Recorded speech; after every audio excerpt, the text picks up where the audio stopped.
এই পর্যায়ে আমাদের মাঝে গুরুত্বপূর্ণ তকরীর পেশ করবেন ঢাকা মোহাম্মদপুর কাদেরিয়া তৈয়বা কামিল মাদ্রাসার সম্মানিত অধ্যক্ষ প্রখ্যাত আলেম দ্বীন বিশিষ্ট ইসলামী চিন্তাবিদ হযরতুল আল্লামা মুফতি আবুল কাসিম মোহাম্মদ ফয়জুল হক আল্লামা মুফতি আবুল কাসিম মোহাম্মদ ফয়জুল হক মুহতারামকে ওনার বক্তব্য রাখার জন্য উদাত্ত আহ্বান করছি। আসসালামু আলাইকুম ওয়া রাহমাতুল্লাহি ওয়া বারাকাতুহু। আউযু বিল্লাহি মিনাশ শাইতানির রাজীম।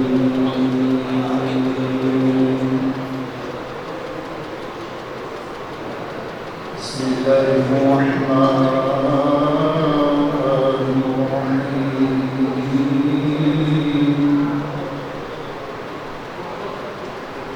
الحمد لله وكفى والصلاة والسلام على سيدنا رسولنا المصطفى وعلى آله وصحبه الذين هم فائزون بالسر والصفاء. قال الله تعالى عز وجل: فقال الذي عنده علم من الكتاب أنا آتيك به قبل أن يرتد إليك طرفك. صدق الله مولانا العظيم وبلغنا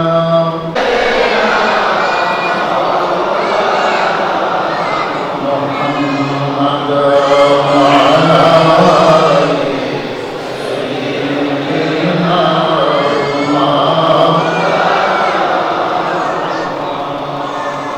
النبيين في خلق وفي خلق ولم يدانوه في علم ولا كرم. اللهم صل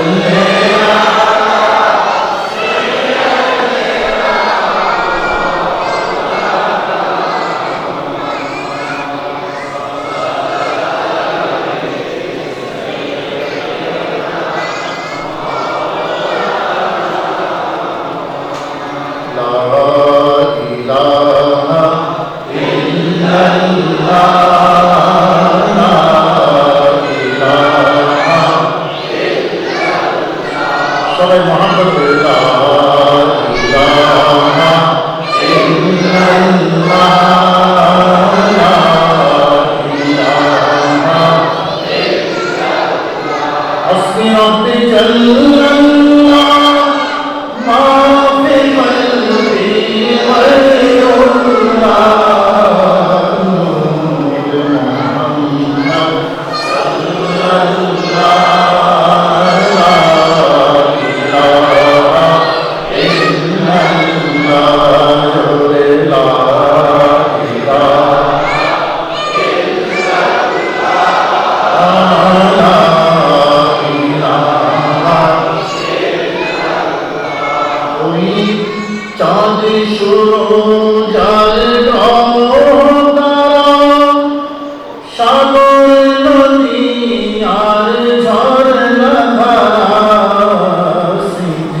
আসমানে জমিনে সাজালো কে? আর একটু মহব্বত করুন কে? দয়ালে নবীকে পাঠালো কে? আমাদের আল্লাহ তাআলা জোরে লা ইলাহা ইল্লাল্লাহ লা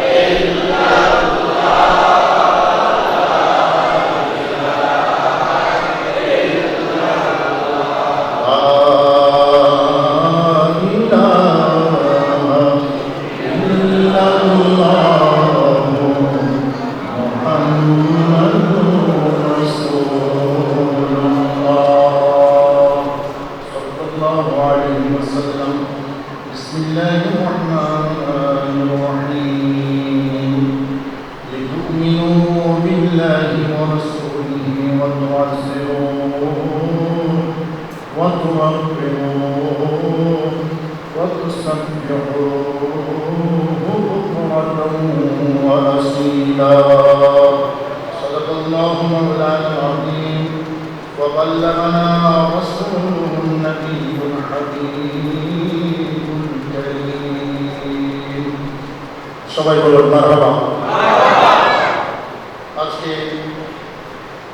এই উপমহাদেশের প্রখ্যাত ওলি কামেল মুর্শিদ বরহাদ হাজি জামান কামিল মুকাম্মল পীর হযরত মাওলানা কারি শামসুদ্দী নুরুল হুদা আল কাদিরি রাহমাতুল্লাহি আলাইহি ৪৭তম বার্ষিক ইসার সওয়াব মাহফিল রক্ষে আল মুশানি মাহফিলে পরম শ্রদ্ধেয় সভাপতি পীরজাদা হযরতুল হাজ আল্লামা মাওলানা শাহ বেলায়েত হুসাইন আল কাদরি সজ্জাদ রশিদ দারুল হুদা রবাশী দরবারে মুর্শিদ প্রেসিডেন্ট খুলশী চট্টগ্রাম সম্মানিত সভাপতি মহোদয় আমার পাশে আছেন, অনেক উলামায়ে কেরাম আজকে এখানে উপস্থিত হবেন।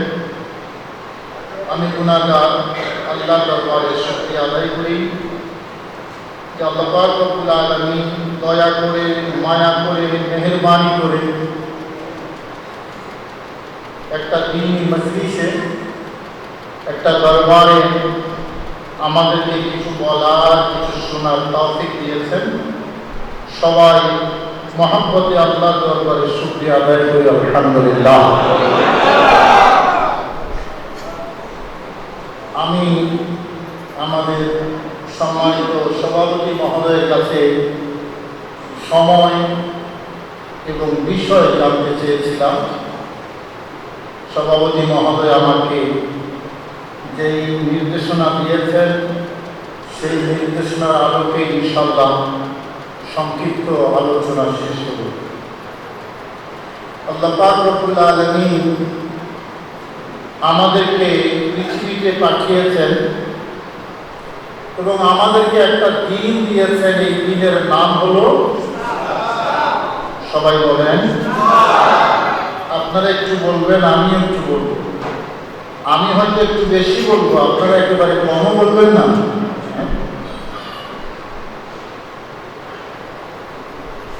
বলেন, আমাদের দিনের নাম কি? মাশাআল্লাহ, খুশি হব। আমাদের পরিচয়, আমরা হলাম মুসলিম। আমাদেরকে যেই কারণে আল্লাহ সৃষ্টি করেছেন সেই কারণটা কোরআনে কারিমে বলেছেন ইবাদত। ওয়ামা খালাকুল জিন্না ওয়াল ইনসা ইল্লা লিয়াবুদুন। জোরে বলুন না সুবহানাল্লাহ। ইসলাম কাকে বলে, এইরকম একটা প্রশ্ন হযরত জিবরাইল আলাইহিস সালাম প্যারা নবী রাসূল করিম সাল্লাল্লাহু আলাইহি ওয়াসাল্লামের কাছে বলেছিলেন, ইয়া রাসূলুল্লাহ, মাল ইসলাম, ইসলাম কাকে বলে? জোরে বলুন না সুবহানাল্লাহ। মাল ইসলাম, সহিহ বুখারী শরীফের হাদিস, একটা ঐতিহাসিক হাদিস, হাদিসে জিবরাইল। নবীজি তখন বলেছিলেন, ইসলাম হলো তুমি নামাজ পড়বে, তুমি যাকাত দেবে, তুমি রোজা রাখবে, তুমি হজ করবে, এগুলা হলো ইসলাম। তো এই নামাজ, রোজা, হজ, যাকাত এই সবগুলো মিলে হলো বলেন ইসলাম। আল্লাহ পাক আমাদের ইসলাম দিয়েছেন। একজন মানুষ যখন মুসলিম হয় সাধারণত আমরা ধরে নিই সে জান্নাতি। কি বলেন, ঠিক না? আমরা ধরে নিই জান্নাতি। এবং আল্লাহ আমাদেরকে সৃষ্টি করেছেন, বলেছেন ওয়া খালাকতুল জিন্না ওয়াল ইনসা ইল্লা লিয়াবুদুন। আমি আপনাদের চেহারা দেখে আমার কাছে মনে হয়েছে এটা তো শহরের ভিতরে, তো গ্রামে হলে একটা কথা ছিল, আপনাদের চেহারা এবং লোকেশন আমাকে যেই ভাষায় যেইভাবে বক্তব্য উপস্থাপন করার জন্য আমাকে নির্দেশ করছে, আমি সেভাবেই করব। কারণ আমি যেই জায়গায় আজকে 24 বছর ইমামতি করি সেটা হলো গুলশান এলাকা, ঢাকা গুলশান, খুবই এলিট সোসাইটি। এখানে এসে আমার ডানে বামে যারা বসে আছেন, আমার কাছে মনে হয়েছে যে আপনারা ডিপ কথা আপনারা বুঝবেন ইনশাআল্লাহ। আমি সেটাই বলার চেষ্টা করব এবং আপনারা একটু মনোযোগ দেবেন। মনোযোগ দিলে আমি বিশ্বাস করি উপকৃত হব। একজন হিন্দু মনে করেন আমার কাছে আসলো, বলেন তো আমি তাকে কি আগে নামাজের কথা বলবো না ঈমানের কথা বলবো? পাক্কা? কোনো সন্দেহ নাই তাতে? একজন হিন্দু বা অন্য ধর্মের বিধর্মী যদি আমার কাছে আসে, একজন নাস্তিক যদি আসে, আমি তাকে নামাজের কথা বলবো পরে, ঈমানের কথা বলবো কেন? কারণ হলো সকল ইবাদত, নামাজ সহ সকল ইবাদত এগুলো অ্যাপ্লিকেবল হলো ঈমানদারের জন্য, নট বেঈমান।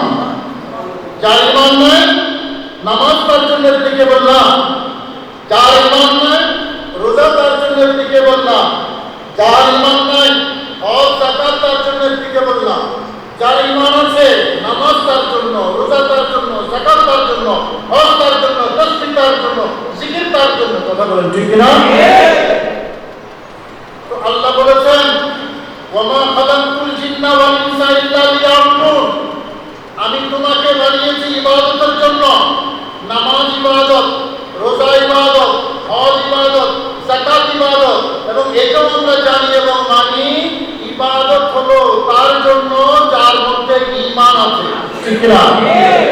শাপলা টেলিভিশন, দেশীয় ঐতিহ্যের ধারক।